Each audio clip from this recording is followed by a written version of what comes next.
Hi welcome to IS factor news concept. നമ്മൾ ഇന്ന് discuss ചെയ്യുന്ന ഒരു പ്രധാന സംഭവം ഇന്ത്യ ജപ്പാൻ റിലേഷൻ്റെ ഭാഗമായിട്ട് നരേന്ദ്രമോദി ജപ്പാനിൽ പോയപ്പോൾ നമ്മളിപ്പോഴും ഇന്ത്യ ജാപ്പനീസ് റിലേഷൻസ് ഒക്കെ കൂടുതൽ ഡിസ്കസ് ചെയ്യുമെങ്കിലും ദിസ് ടൈം ഏറ്റവും കൂടുതൽ ന്യൂസ് ക്യാപ്ചർ ചെയ്തത് ഈ പറയുന്ന ദറുമ ഡോൾ എന്നാണ്. ഞാനിത് പറയുന്നത് പ്രൊണൗൺസ് ചെയ്യുന്ന ജാപ്പനീസിൽ ശരിയാണോ എന്ന് എനിക്കറിയില്ല. പക്ഷേ കണ്ടോ, ഈ വാർത്തയിൽ തന്നെ നിങ്ങൾക്ക് കാണാൻ പറ്റും. രണ്ട് വാർത്തകൾ ഞാൻ എടുത്തിട്ടുണ്ട്. Prime minister Modi presented with a traditional Daruma doll. ഈ ദറുമ ഡോൾ എന്ന് പറയുന്നത് എന്താണ്? ഈ പടത്തിൽ കാണുന്ന പോലെ തന്നെ നമ്മുടെ ശരിക്കും ഈ ദറുമ ഡോൾ എന്ന് പറയുമ്പോൾ ഇത് ഇന്ത്യ ആയിട്ടൊരു ബന്ധം കൂടെ ഉണ്ട്. ഈ ടോപ്പിക്ക് നമ്മളിവിടെ ഡിസ്കസ് ചെയ്യുമ്പോൾ തന്നെ ഇതിൽ ഇന്ത്യ ആയിട്ടുള്ള പ്രധാനപ്പെട്ട ഒരു ബന്ധം കൂടെ ഉണ്ട്. ആ ബന്ധമാണ് നമ്മൾ ഇന്ന് ഇത് ചർച്ച ചെയ്യാൻ തന്നെ കാരണം വെറുതെ ഒരു ഡോൾ എന്ന് പറയുന്നത് മാത്രമല്ലല്ലോ. ഡറുമ എന്ന് പറയുന്നത് ജാപ്പനീസിലെ വളരെ പോപ്പുലർ ഡോളാണ്. ഒരുപാട് ഗുഡ് ലക്കൊക്കെ കൊണ്ടുവരുന്ന ഒരു ഡോളും കൂടാണ്. ഇതിൻ്റെ വാക്കെന്ന് പറയുന്നത് തന്നെ ഡറുമ എന്ന് പറയുന്നത് തന്നെ ധർമ്മ എന്ന് പറയുന്നതാണ്. അതിൻ്റെ ചൈനീസ് വേർഷനാണ് ഈ ഡറുമ ഡോൾ എന്ന് പറയുന്നത്. എന്താണ് നമ്മൾ ഇന്ത്യക്കാരും പ്രത്യേകിച്ച് നമ്മൾ സൗത്ത് ഇന്ത്യക്കാർക്ക് കൂടുതൽ താല്പര്യമുള്ളൊരു കാര്യം എന്ന് പറഞ്ഞാൽ ഈ ഡോൾ ഡറുമ എന്ന് പറയുന്നത് ബോധിധർമ്മനായിട്ട് ഇൻസ്പയർഡ് ആയിട്ടാണ്. നമ്മൾ എത്രത്തോളം ആൾക്കാർക്ക് ബോധിധർമ്മൻ നിങ്ങൾ സിനിമയിലെങ്കിലും കണ്ടിട്ടുണ്ടാവുമെന്ന് വിചാരിക്കുന്നു. ബോധിധർമ്മൻ, ഈ ബോധിധർമ്മനായിട്ട് നിങ്ങൾ സ്ക്രീനിൽ കാണുന്ന പോലെ ഈ ബോധിധർമ്മൻ ഡോളാണ്. ഈ ഡറുമ എന്ന് പറയുന്നത് തന്നെ ബോധിധർമ്മനെയാണ് വിളിക്കുന്നത്. സോ വർഷങ്ങൾക്ക് മുന്നേ ഇതൊരു ഗുഡ് ലക്ക് ഡോളാണ്. ഇത് കൈവശം വെച്ച് കഴിഞ്ഞാൽ ഇതിനകത്ത് കുറച്ച് കാര്യങ്ങളുണ്ട്. ഇത് കൈവശം വെച്ച് കഴിഞ്ഞാൽ വളരെയധികം ഭാഗ്യമുള്ള നല്ല ഗുഡ് ലക്ക് ചാം എന്ന രീതിയിൽ ഉപയോഗിക്കുന്ന ഒരു ഡോളാണ് ഈ ഡറുമ ഡോൾ. സോ ആരാണ് ബോധിധർമ്മൻ? നമ്മൾ സെൻ ബുദ്ധിസം എന്നൊക്കെ പറയുമ്പോൾ ഇതിൽ ഒരുപാട് കാര്യങ്ങൾ നമ്മൾ സിനിമയിലെങ്കിലും നിങ്ങൾ സൂര്യയുടെ 7ാം അറിവ് സിനിമയിലെങ്കിലും നിങ്ങൾ കുറേ പേർക്കെങ്കിലും സാധാരണക്കാർക്ക് ബോധിധർമ്മൻ എന്ന് പറയുന്നൊരു സംഭവം കേട്ടിട്ടുണ്ടാവും. സോ വളരെ വർഷങ്ങൾക്ക് മുന്നേ 5ാം നൂറ്റാണ്ട് 6ാം നൂറ്റാണ്ടിലൊക്കെ ഇദ്ദേഹം ഒരു പല്ലവയാണെന്നാണ് പറഞ്ഞിരിക്കുന്നത്. അതായത് ഒരു നമ്മുടെ സൗത്ത് ഇന്ത്യയിൽ തന്നെ ജനിച്ച ഒരു പല്ലവാസ് എന്ന് പറയുന്ന ഒരു രാജവംശം പല്ലവ ഡൈനാസ്റ്റിയിൽ ജനിച്ച ഒരു ആളാണ് ബോധിധർമ്മൻ എന്ന് പറയപ്പെടുന്നുണ്ട്. അതേപോലെ തന്നെ പല്ലവ ഒരു പ്രിൻസ് ആണെന്നും പറയപ്പെടുന്നുണ്ട്. ഇദ്ദേഹം കടൽ കടന്ന് ചൈനയിലേക്ക് പോയി, ജപ്പാനിലേക്ക് പോയി, അവിടെയെല്ലാം ബുദ്ധിസം സ്പ്രെഡ് ചെയ്തു. അതും വളരെ പ്രത്യേകമായിട്ട് പറയേണ്ടതുണ്ട്. സെൻ ബുദ്ധിസം, അതിനെക്കുറിച്ച് നമുക്ക് കൂടുതൽ ഡിസ്കസ് ചെയ്യാം. അപ്പോൾ ഇദ്ദേഹത്തിൻ്റെ ബോധിധർമ്മൻ എന്ന് പറയുന്ന വ്യക്തിയായിട്ടാണ് ഈ ഡറുമ ഡോൾസ് ബന്ധപ്പെട്ടിരിക്കുന്നത്. സോ ഈ എന്തിനാണ് അപ്പോൾ ഇതൊരു വലിയൊരു അമ്പലം തന്നെ നമുക്കിവിടെ കാണാൻ സാധിക്കുന്നത്. നമുക്കതിന് ശേഷം ഇതിൻ്റെ പിക്ചേഴ്സൊക്കെ നമ്മൾ നോക്കുന്നുണ്ട്. ദ ഷൊറിൻസൻ ഡറുമ ടെമ്പിൾ തക്കസാക്കി എന്ന് പറയുന്ന ജപ്പാനിലെ വലിയൊരു ടെമ്പിൾ തന്നെയുണ്ട്. അപ്പോൾ ഈ കാണുന്നതാണ് ഡറുമ ഡോൾ. എന്താണ് ഇതിൻ്റെ പ്രത്യേകത?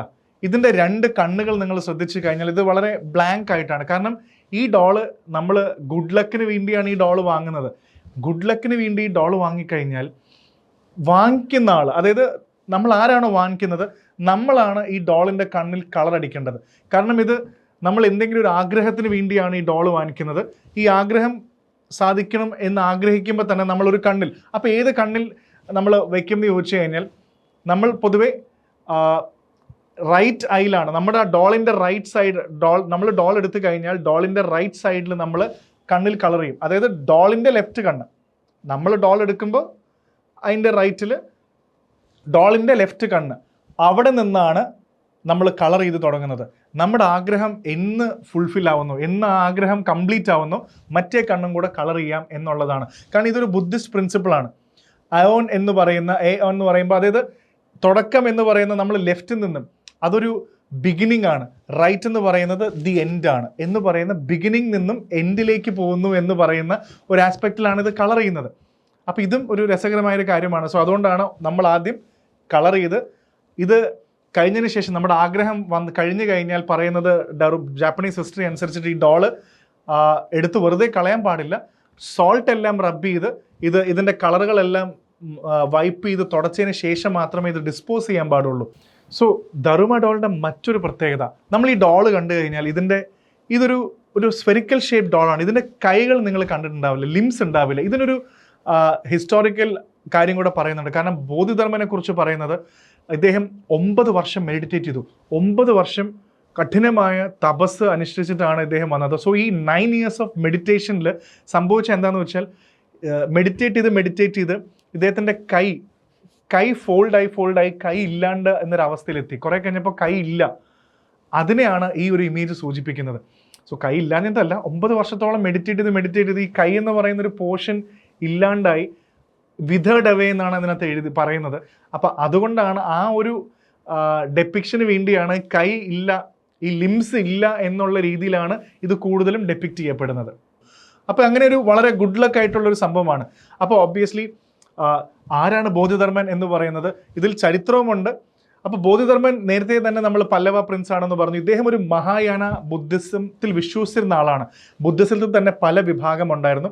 ചരിത്രം പഠിക്കുമ്പോൾ നമ്മൾ പഠിക്കും ഹീനയാന, അതായത് പഴയ ബുദ്ധിസം കോൺസെപ്റ്റ്, അതായത് ബുദ്ധൻ്റെ ഒറിജിനൽ ടീച്ചിങ്സ് വിശ്വസിച്ചിരുന്ന ആൾക്കാരും, അതേപോലെ മഹായാന ബുദ്ധിസ്റ്റുകൾക്കാണ് കൂടുതലും ബുദ്ധൻ്റെ അവതാരം, ബുദ്ധൻ്റെ രൂപമൊക്കെ ഉള്ളത്. ഹീനയാന ആൾക്കാർക്ക് ബുദ്ധൻ്റെ രൂപമൊന്നുമില്ല, അതൊരു സിമ്പലായിരിക്കാം.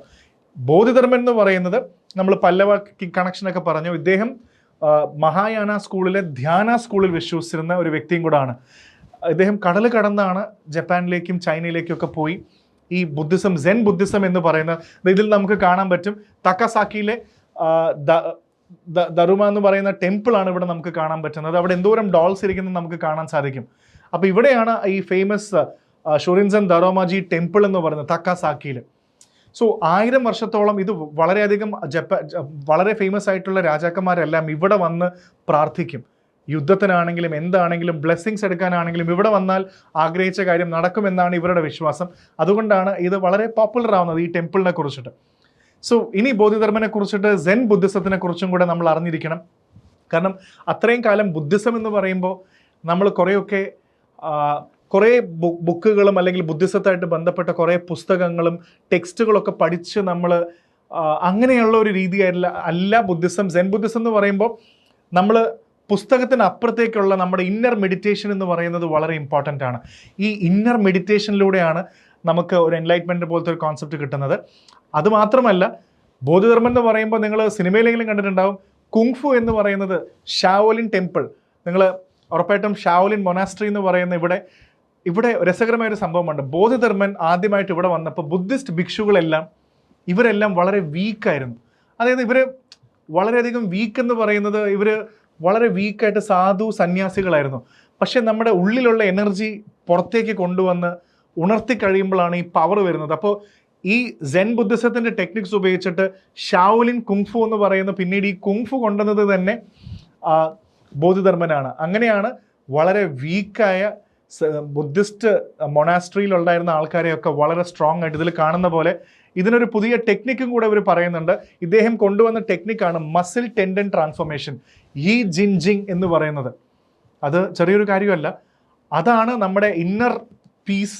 അതിനെ നമ്മൾ പവർ എനർജീനെ ഇവോക്ക് ചെയ്തുകൊണ്ട് ഭയങ്കര പവർഫുൾ ആയിട്ടുള്ള മൂവ്സ്, അതാണ് ഷാവോലിൻ കുങ്ഫു എന്ന് നമ്മൾ പറയുന്നത്.